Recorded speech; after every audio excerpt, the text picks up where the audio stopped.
एक दिल को छू लेने वाली कहानी। एक 80 साल के बुजुर्ग अपने 45 साल के उच्च शिक्षित बेटे के साथ अपने घर में सोफे पर बैठे थे। अचानक उनकी खिड़की पर एक कौवा आकर बैठ गया। पिता ने अपने पुत्र से पूछा, यह क्या है?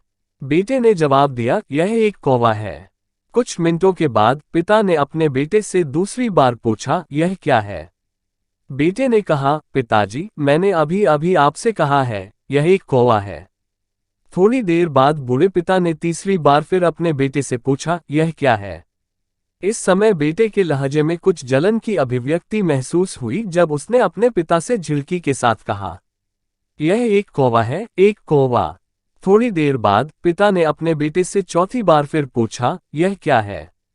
इस बार बेटा अपने पिता पर चिल्लाया, आप मुझसे एक ही सवाल बार बार क्यों पूछते हैं, हालांकि मैंने आपको कई बार यह एक कौवा है कहा है। क्या तुम इसे नहीं समझ पा रहे हो? थोड़ी देर बाद पिता अपने कमरे में गया और एक पुरानी जीर्ण शीर्ण डायरी लेकर आया, जिसे उसने अपने पुत्र के जन्म के समय से संभाल कर रखा था। एक पन्ना खोलते ही उन्होंने अपने पुत्र से उस पन्ने को पढ़ने को कहा। बेटे ने पढ़ा तो डायरी में ये शब्द लिखे थे, आज मेरा 3 साल का छोटा बेटा मेरे साथ सोफे पर बैठा था, तभी खिड़की पर एक कौवा बैठा था।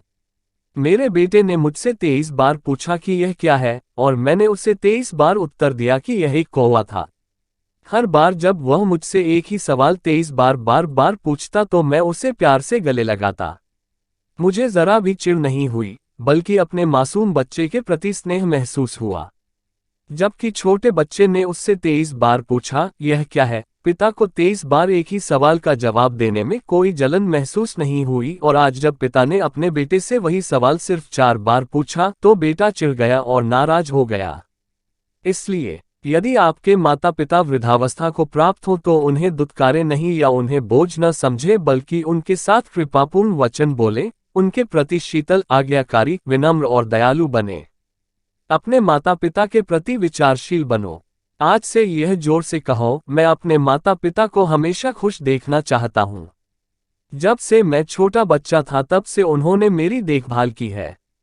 उन्होंने हमेशा मुझ पर अपना निस्वार्थ प्यार बरसाया है।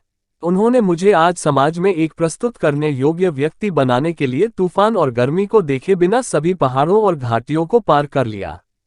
भगवान से प्रार्थना करें, मैं अपने बूढ़े माता पिता की सर्वोत्तम तरीके से सेवा करूंगा। मैं अपने प्यारे माता पिता से सभी अच्छे और दयालु शब्द कहूंगा, चाहे वे कैसा भी व्यवहार करें।